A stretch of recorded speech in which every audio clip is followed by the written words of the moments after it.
नमस्कार, आप देख रहे हैं स्पष्ट बात टीवी। मैं आपका गौरव पवार। तो आज बात करेंगे हम भारत की राजधानी दिल्ली के कंझावला क्षेत्र की, जहां पर 31 दिसंबर को लोग नए साल के जश्न में डूबे हुए थे। उसी रात एक इतना भयानक एक्सीडेंट होता है जिसमें एक युवती को 12 किलोमीटर तक गाड़ी में फंसाकर घसीटा जाता है। इस एक्सीडेंट को बताया गया कि 5 युवक जो कि बलेनो कार में सवार थे, उन्होंने एक युवती की स्कूटी में इतनी जबरदस्त टक्कर मार दी कि उसका शरीर गाड़ी के निचले हिस्से में फंस गया। और उन युवकों का कहना है कि हमें पता ही नहीं लगा। उस शरीर के साथ एक तरह से बहुत दरिंदगी हुई, जिसको 12 किलोमीटर तक घसीटा गया। इंडिया टीवी के संवाददाता को वहां के चश्मदीद ने बताया कि रात को 3 बजे उसने उस लड़की की बॉडी को कार में फंसा देखा था,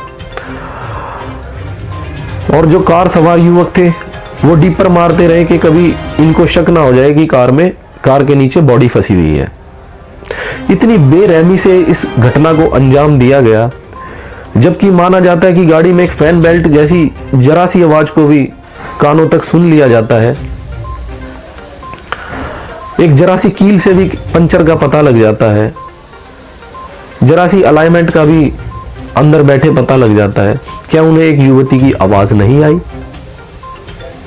इसी बात को लेकर सुल्तानपुरी के थाने के बाहर लोगों ने भीड़ लगाए रखी। यह भीड़ इतनी भयानक थी कि पुलिस को सुरक्षा बल को बुलाने की जरूरत पड़ गई।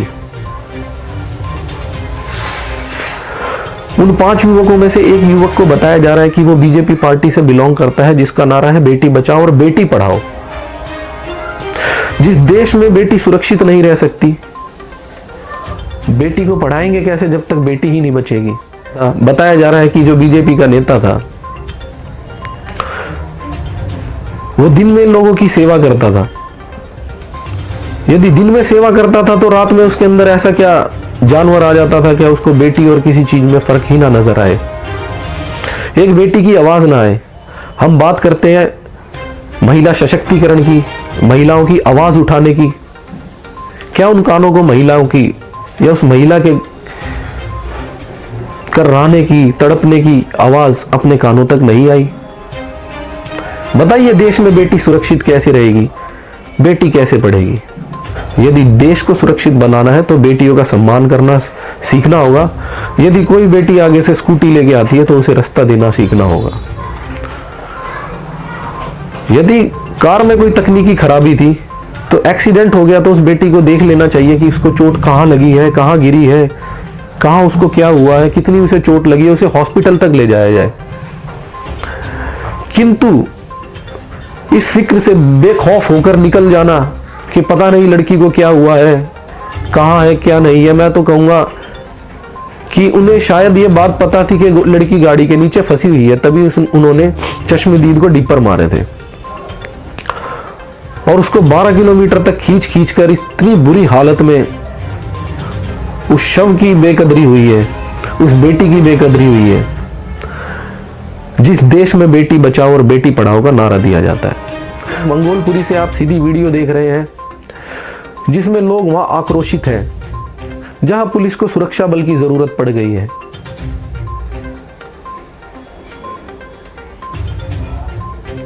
आशा करता हूं उस बेटी को न्याय मिलेगा और इंसाफ मिलेगा। अब उसके फैमिली बैकग्राउंड की बात करें तो उसकी फैमिली में उसकी माताजी है, पिताजी का पहले ही देहांत हो गया था। माता किडनी की बीमारी से ग्रस्त है, जो किडनी की पेशेंट है, दोनों किडनियां उनकी खराब है। वो एक ही बेटी घर में कमाने वाली थी, वो एक ही बेटी अपने छोटे बहन भाइयों को पालने वाली थी। हम सरकार से यही उम्मीद करते हैं कि सरकार को उनकी माताजी का फ्री इलाज करना चाहिए और उस घर को कम से कम उस घर को इस लायक कर देना चाहिए कि उसकी रोजी रोटी चल सके। देश में हम महिला की पूजा करते हैं, जिस देश में हम नवरात्रे रखते हैं, जिस देश में हम महिला के स्वरूप को माता कहकर पुकारते हैं, और जिस देश में हम 9 दिन व्रत रखते हैं, और उस देश में ही बेटी की बेकदरी हो जाए, उस देश में ही बेटी के साथ कोई अन्याय हो जाए, और उस देश में ही एक बेटी के साथ अभद्रता हो जाए, उस देश में कैसे बेटी पढ़ेगी और कैसे बेटी बचेगी? हम नवरात्रि पे 9 देवियों की पूजा करते हैं।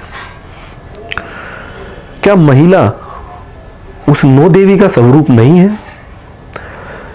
क्या एक महिला का एक्सीडेंट हो जाने पर हमें उसे उठाकर पूछना नहीं चाहिए?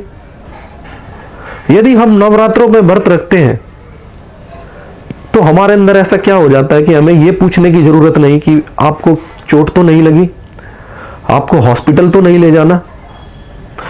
एक लड़की को कार से टक्कर मारकर उड़ा देना और यह बेफिक्र हो जाना कि उसको चोट लगी है नहीं लगी है, वो मर गई है या जीवित है या क्या है, और उस लड़की का शव गाड़ी में फंस जाना और उस गाड़ी में यह बेफिक्र हो जाना कि वो कर्रा रही है, तड़प रही है, चीख रही है, उसकी हड्डियां घिस रही है, तो उस देश में बेटी कैसे पढ़ेगी और कैसे बचेगी? मिलते हैं फिर से एक नई वीडियो के साथ। तब तक जय हिंद, जय भारत, वंदे मातरम। और इस देश की बेटी की जय कहो और इस देश की बेटी का सम्मान करो।